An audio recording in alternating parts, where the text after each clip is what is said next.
그 계획을 했었는데 비가 온다 해가지고 연기를 했는데 5월 6일날은 비가 안 오고 오늘 어린이 행사에 막걸리 마셔도 되나요? 와 그리고 어버이날 행사도 겸했어. 아, 어버이날.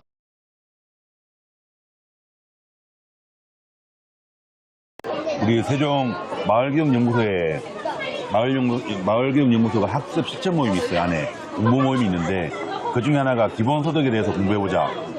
기본소득과 교육에 대해서 공부해보자 이런 모임이 있었고 그 모임을 만드신 분이고 첫 번째 오늘 회의가 있었죠.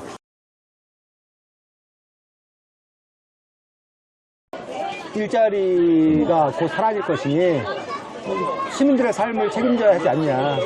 그래서 이제 국가가 시민들의 삶을 책임져주기 위해서 기본적인 삶은 국가가 책임져주는 그런 시스템을 가지 않아서 복지국가의 새로운 버전이라고 할 수 있죠. 그러니까 우리 지금 현재 그 복지 모델은 그 산업혁명 이후에 일자리를 기본으로 하고 있거든요. 그래서 일자리 잃으면 실업수당을 준다던가 아니면 이제 은퇴를 하면 노령연금을 준다던가 뭐 이런 식으로 일자리를 기본 전제로 해서 설계된 그런 게 현재의 복지 시스템인데 이제 앞으로 뭐 AI나 로봇이 다 일자리를 차지해버리면 지금은 그 일하고 있는 동안에 실업연금을 붓는 거잖아요.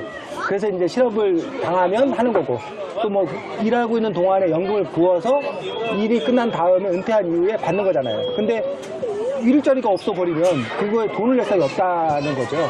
그러다 보니까 이제 현재의 복지 시스템으로는 이것들이 불가능하다. 그러면 이제 그 다음에 시스템이 뭐가 돼야 되는 건가라고 하면서 이제 생겨난 그 고민들이 기본소득이라고 얘기할 수 있고요. 근데 왜 그럼 기본소득을 줘야 되는 건가라는 부분에서 이제 생겨나는 것들이 공유부라는 거거든요. 그러니까 뭐 여기에 우리가 이제 아파트 지금 뭐 축제 뭐 이런 걸 하고 있는데 여기 아파트에 물론 내가 운이 좋아서 이 아파트 값이 오르고 이런 거지만 사실은 이 아파트 값이 오른 데는 뭐 해밀초등학교 같은 좋은 학교가 있고 주변에 그랬을 때 이 값이 오르는 거거든요. 그럴 때 그건 한 사람의 개인의 노력이 아닌 모두의 노력이라는 부분들이 있다라고 생각이 들어요. 지금의 어떤 경제적 뭔가 자산이 있다면 이 자산은 내가 잘나서가 아니라 사실은 우리가 다 모여 살기 때문에 생기는 모여 삶으로 인해서 생기는 가치다. 이 가치는 골고루 나눠 가져야 된다. 뭐 이런 개념으로. 그렇죠. 그러니까 뭐 그렇다고 모두 다 뭐 하자는 게 아니라 개개인들이 자기가 노력하고 자기가 능력을 발휘한 부분들은 당연히 인정. 근데 과연 개인들의 노력만으로 모든 게 이루어졌겠냐 라는 부분에서 그것만이 아니라 모두의 노력이라고 하는 부분도 분명히 일정 부분 있을 거다. 그거를 기본소득으로 나누어져야 된다. 그러니까 시대적으로 보면 그런 것 같아요. 옛날에는 그냥 공동체를 봤지만 사람이 한 사람이 집중하다 보면 이 사람이 우리는 예전에 권리가 아니었지만 사실 알고 보면 이게 권리였던 거야 이게. 그쵸, 우리가 몰랐던 부분을 찾아내는 그런 개념으로서의 기본소득도 있겠네요 이렇게. 무상급식도 마찬가지잖아요. 옛날에는 왜 나라에서 애들한테 뭐 공짜로 뭐 주느냐라고 생각했지만 지금은 당연히 우리 아이들이 학교에 가서 공부를 하니 우리 아이들이 밥 먹고 살아야 되는 것은 당연한 거다라고 생각했던 것처럼 그런 권리였던 그런 영역들이 점차 이렇게 확대된다라고 생각합니다. 그럼 누가 일을 하겠냐? 세상에 공짜로 돈을 주는데 누가 일을 하겠냐? 라고 하는 그런 부터 시작해서 돈을 이렇게 막 살포를 하면 인플레이션이 엄청나게 일어나서 그래서 나라가 혼란스러워질 거다. 라는 논리도 있고 뭐 빨갱이냐? 왜 자꾸 뭐 공짜로 나눠주려고 그러냐? 뭐 이런 논리들도 뭐 있고 기본적으로 그냥 이런 거일 것 같은데요. 일하지 않는 자 먹지도 말라. 그렇죠. 제가 아는 범위 내에서 작년 7월 달에 대전에서 세종으로 이사를 오셨어요. 오시고 예전에 그 교대를 졸업하시고 교사의 길을 걷지 않고 못 걷고 교사를 걷지 않고 그러면서 책으로서 아이들을 만나는 역할을 계속 하시다가 제가 가장 기억나는 것 중에 하나가 그 대전에 제가 옛날에 대전 전민동에 살았거든요. 그 전민동에 모퉁이 도서관이라고 있어요. 그 모퉁이 도서관을 만든 사람이라고 들었습니다. 그리고 기본소득 관련해서 책을 4권이나 냈고 그중에 제가 책을 1권 읽었네요.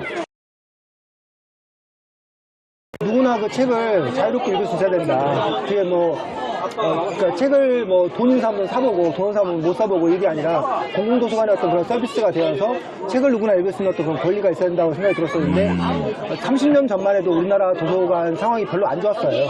그래서 이제 민간에서 먼저 그 어린 도서관 운동을 하면 그래서 공공이 좀 변화할 거다라고 생각이 들었고 최종 와보니까 도서관이 너무 잘 되는 거예요. 그래서 그 도서관이 어쨌든 지금은 보편적인 서비스가 된 거잖아요. 그런데 이제 단지 그게 도서관뿐만 아니라 우리의 삶 전체에서 어떤 그런 공공의 영역들이 확대되는 거가 기본소득이다.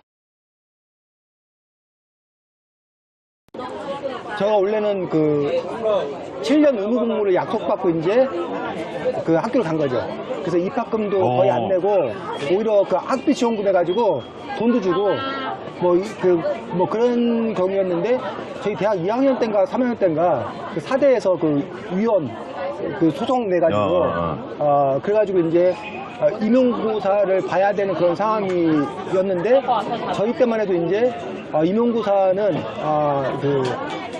이걸 하거나 만드는 거다. 입시하거나 만드는 거다. 그 교사들로서 좋은 쌤이 되기 위해 꿈을 꾸고 자유롭게 뭐 생각하고 그러는데 점수를 만드는 그런 제도가 어쨌든 뭐 좋지 않은 거다라고 해서 그 임용고사 반대 싸움을 계속 했었어요.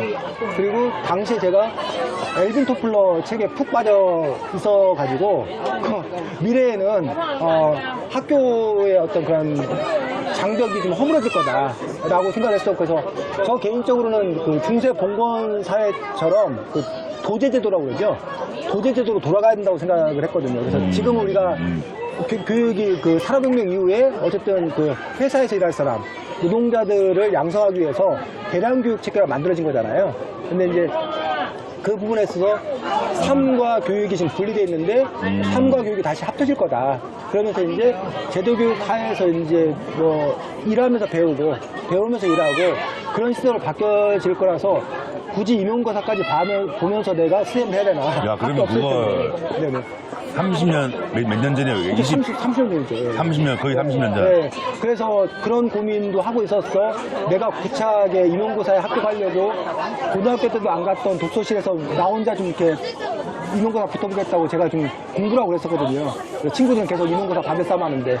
그래서 그게 너무 자괴감도 들고 해서. 그래가지고 그 당시 제 얘기에 혹해갖고 어떤 친구가 하나가 자기도 그럼 시험 안 볼까 그랬다가 시험 본 친구가 있는데 최근 이렇게 교장이 됐어요.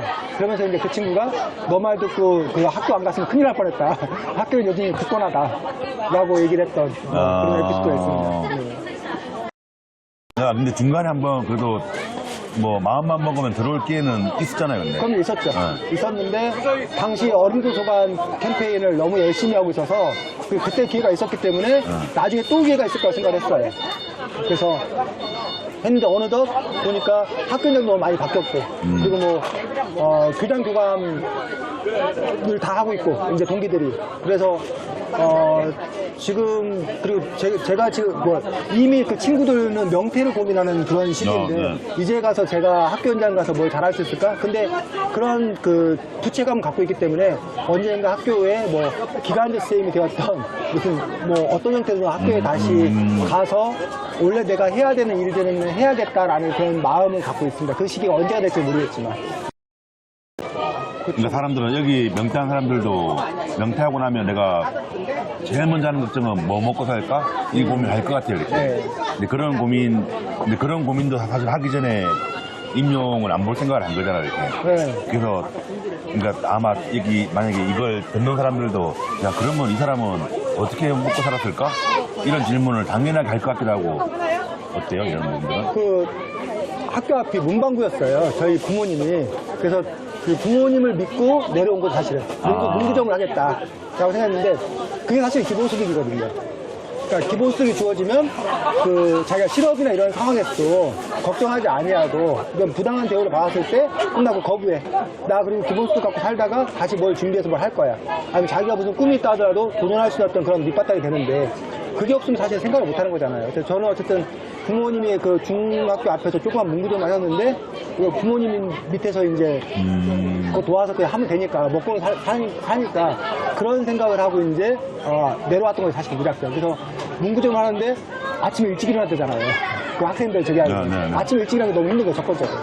그 다음에 이제 뭐, 그 당시만 해도 이제 뭐 지금은 그 배달을 이렇게 다 해줘요, 문구점도. 근데 이제 그 당시에는 이제 도매하는 데 가갖고 물건을 띄워야 되는 거예요. 그것도 좀 힘들고, 그러니까 그런 게 좀 이렇게 안 맞다 보니까, 그러니까 배운 게 뭐 교육이다 보니까 이제 뭐 독서교육 뭐 이런 걸 하게 됐고, 독서교육을 하다 보니까 내가 갖고 있는 책에, 내가 갖고 있는 공간에, 그럼 이걸 그냥 오픈하자.